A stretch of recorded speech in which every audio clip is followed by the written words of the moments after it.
አንዳንድ ሰዎች ቀኑ ገና ሳይጀምር በጭንቀት ተውጠው ሲነቁ፣ ሌሎች ደግሞ ሥራ ከመጀመራቸው በፊት በተረጋጋ መንፈስና በኃይል ተሞልተው ሲታዩ አስተውለው ያውቃሉ?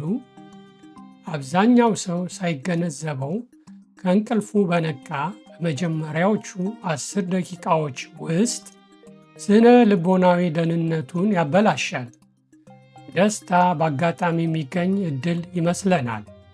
ነገር ግን ምርምሮች እንደሚያሳዩት ደስታ በየጠዋቱ የሚሰለጥን ክህሎት ነው።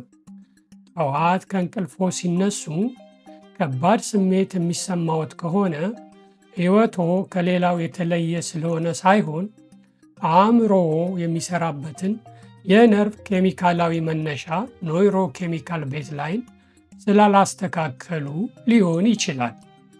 ዛሬ ጠዋታችንን ለመቆጣጠር የሚረዱ 2 የተለያዩ መንገዶችን፣ አንዱ በስነ ልቦናዊ ስነ ስርዓት ላይ፣ ሌላኛው ደግሞ በባዮሎጂካዊ ሳይንስ ላይ ያተኮሩ ቀኑን በጭንቀት እንዳንጀምር የሚረዱ ስልቶችን እንመለከታለን።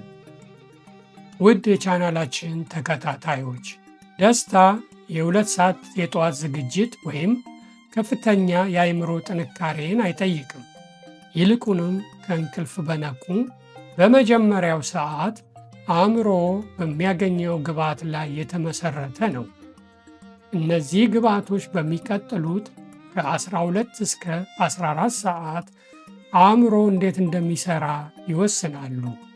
5 ስነ ልቦናዊ ለውጦችንና 5 ባዮሎጂካዊ ማነቃቂያዎችን በመከተል ነገሮችን ከመጠበቅ ይልቅ አስቀድሞ ወደ መወሰን መሸጋገር ይቻላል።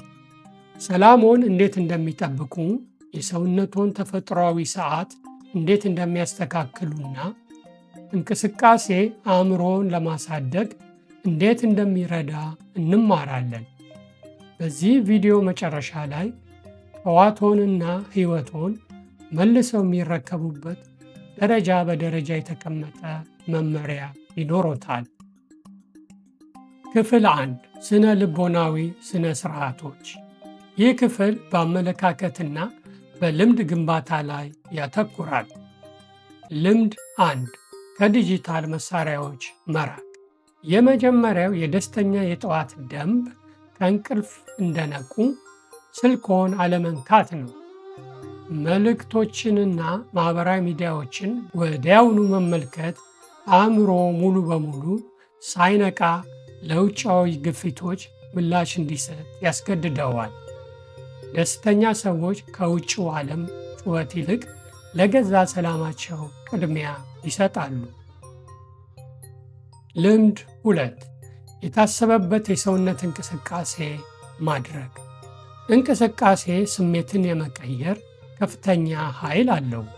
አልጋ ላይ ከመቆየት ይልቅ ትንሽ እንቅስቃሴ ማድረግ ለአእምሮ የኃይል ምልክት ይልካል። ይህ የነርቭ ስርዓትን ያነቃቃል። ችግሮች ስለጠፉ ሳይሆን የሰውነት ኬሚስትሪ ስለሚቀይር የአእምሮ ቅልጥፍናን ይፈጥራል። ልምድ 3 የመጀመሪያ ሐሳቦችን መቆጣጠር። አብዛኛው ሰው ጠዋት ሲነቃ ደክሞኛል ወይንም ዛሬ ከባድ ቀን ነው በሚሉ አሉታዊ ሐሳቦች ይጀምራሉ።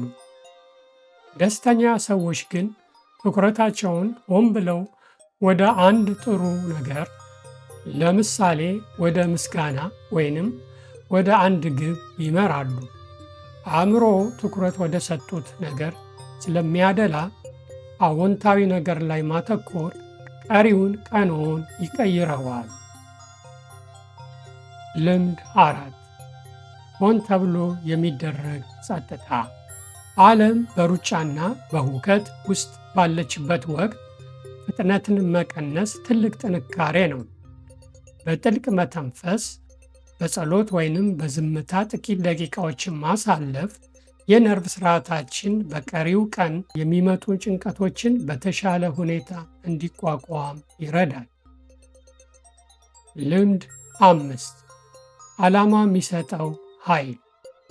በጣም ወሳኙ ልምድ ለቀኑ አቅጣጫ ይዞ መነሳት ነው። አንድ ትንሽ ግብ መኖር ለአእምሮ ስነ ልቦናዊ ጥንካሬን ይሰጣል። ይህም ጭንቀትንና ከመጠን በላይ ማሰብን ይከላከላል። ዓላማ ለአእምሮ እንደ ነዳጅ ያገለግላል። ክፍል 2 ባዮሎጂካዊ ማነቃቂያዎች። ይህ ክፍል በነርቭ ኬሚስትሪና በተፈጥሯዊ የሰውነት ዑደት ላይ ያተኩራል።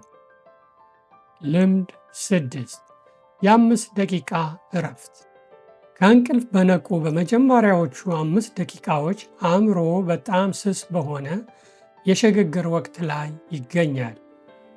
በዚህ ጊዜ ለስሜታዊ ጭንቀት ተጋላጭ የሆነው አሚግዳላ በጣም ንቁ ነው። በዚህ አጭር ጊዜ ውስጥ ስልክ ወይንም ዜና አለመመልከት ቀኑን ሙሉ ጭንቀት የሚፈጥረውን ኮርቲሶል ሆርሞን እንዳይመነጭ ይከላከላል።